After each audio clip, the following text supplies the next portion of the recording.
warahmatullahi wabarakatuh. Halo anak-anak, selamat pagi. Jumpa lagi dengan Siti ya. Pada pertemuan kali ini kita masih membahas tema 3 benda di sekitarku, subtema 3 perubahan wujud benda, pembelajaran 4, 5, dan 6.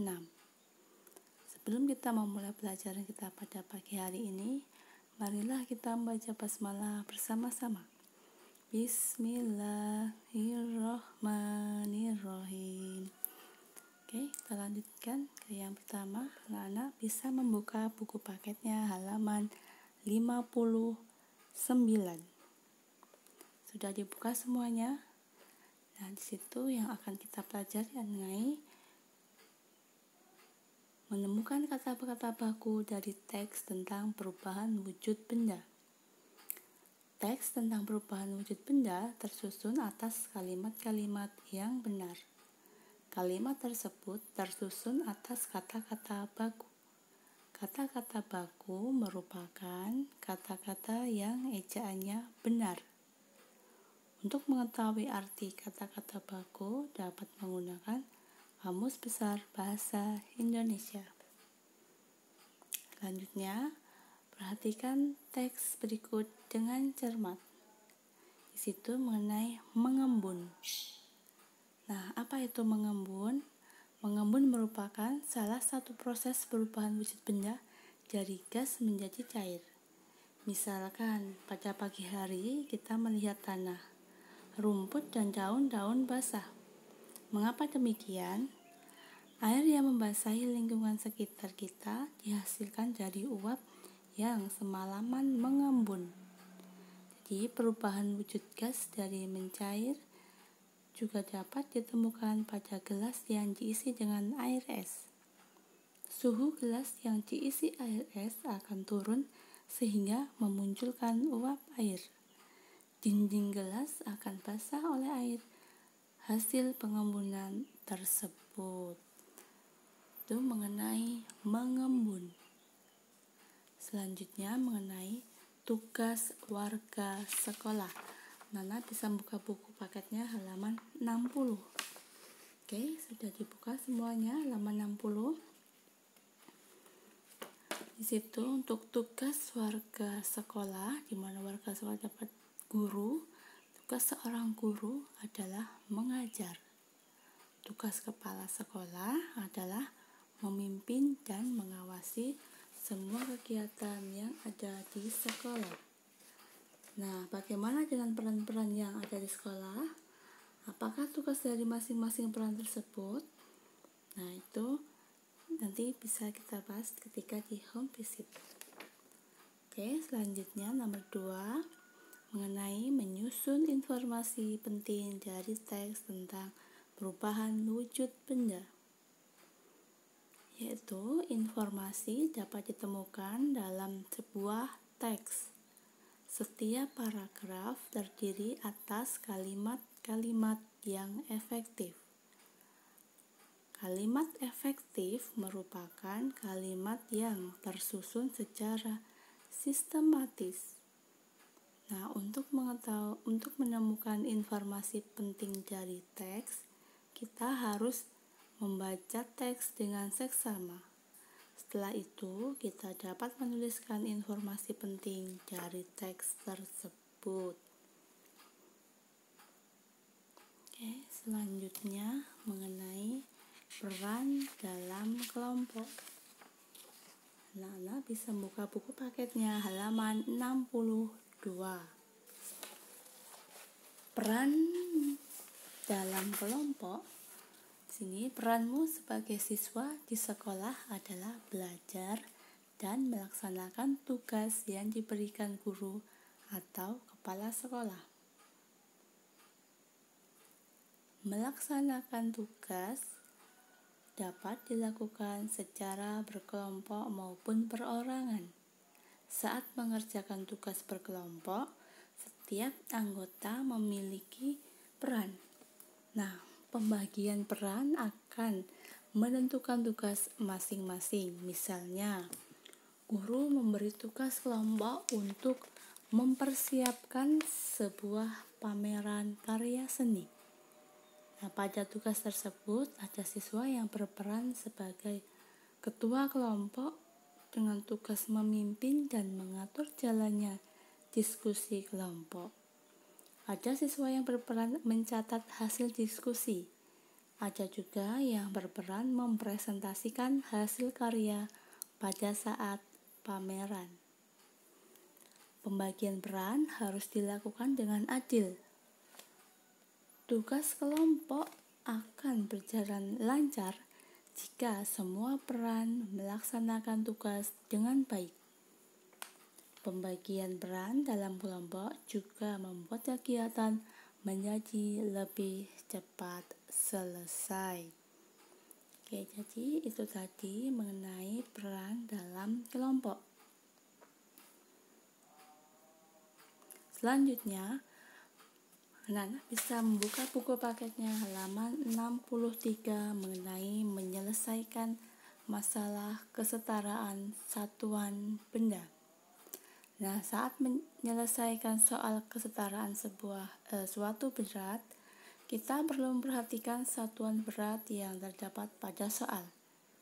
Jika satuan berat yang digunakan belum sama, maka kita perlu menyamakannya terlebih dahulu. Untuk mengubah satuan berat kilogram ke gram, kita perlu mengalihkan bilangannya dengan 1000. Sebaliknya, untuk mengubah satuan berat gram ke kilogram, kita perlu membagi bilangannya dengan 1000. Perhatikan contoh berikut. Ibu memiliki persediaan 2 kg mentega. Setelah digunakan untuk membuat kue, mentega ibu tersisa 500 gram. Pertanyaannya, berapakah berat mentega yang digunakan ibu untuk membuat kue? Tuliskan dalam satuan kilogram dan gram. Penyelesaiannya, mentega yang digunakan tadi 2 kg dikurangi 500 gram. Nah, karena di sini satuannya ada kilogram dan gram, kita ubah dulu semuanya dalam bentuk gram. Dengan cara seperti kilogram dijadikan gram, kita kalikan 1000. Jadi 2 kali 1000 menjadi 2000 gram, lalu dikurangi 500 gram. Sudah sama-sama gram, tinggal kita kurangkan. 2000 dikurangi 500, hasilnya 1500 gram. 1500 gram berarti sama dengan 1500 gram sama juga dengan 1 kilogram 500 gram. Jadi berat mentega yang digunakan untuk membuat kue adalah 1 kilogram 500 gram. Itu mengenai kesetaraan satuan berat. Selanjutnya, langkah-langkah menyusun pendapat dan teks tentang perubahan wujud benda. Anak-anak bisa membuka buku paketnya di halaman 64. Oke. Yang pertama, informasi tentang perubahan wujud benda dapat ditemukan dalam berbagai bentuk. Salah satunya di dalam teks. Informasi yang disajikan dalam bentuk kalimat-kalimat. Kita dapat menanggapi sebuah teks dengan menuliskan pendapat kita mengenai teks tersebut. Untuk menanggapi teks, kita perlu membaca atau menyimak teks terlebih dahulu. Setelah itu, kita menuliskan pendapat kita berdasarkan teks yang telah disimak. Jadi nanti anak-anak bisa mempraktekkan dengan membaca teks tentang menanggapi isi teks. Di sini halaman 64. Selanjutnya di halaman 65 mengenai satuan waktu dalam kehidupan sehari-hari. Pernahkah kamu mengukur lama waktu sebongkah es mencair dan berubah menjadi air seluruhnya? Alat Alat apa yang digunakan? Alat apa yang kamu gunakan untuk mengukur lama waktu es tersebut mencair? Nah, perhatikan macam-macam alat pengukur waktu pada gambar berikut. Yang pertama, anak sering melihat ini ya, baik di rumah, di sekolah. Nah, ini adalah jam analog atau jam dinding. Lalu seperti ini adalah jam digital. Lalu ini jam pasir, dan yang ini stopwatch. Jam dinding dan jam digital banyak kita gunakan dalam kehidupan sehari-hari. Jam digital dapat menunjukkan waktu hingga kesatuan detik. Oleh karena itu, jenis jam ini menunjukkan waktu lebih akurat dibandingkan jam analog. Lalu, jam pasir biasanya digunakan untuk mengukur lama waktu tertentu, misalnya jam atau menit. Selanjutnya, stopwatch biasanya digunakan untuk mengukur lama waktu suatu kegiatan berlangsung. Lalu, ayo ingat kembali cara membaca waktu pada jam analog. Perhatikan gambar di samping. Ya, pada gambar di samping jarum pendek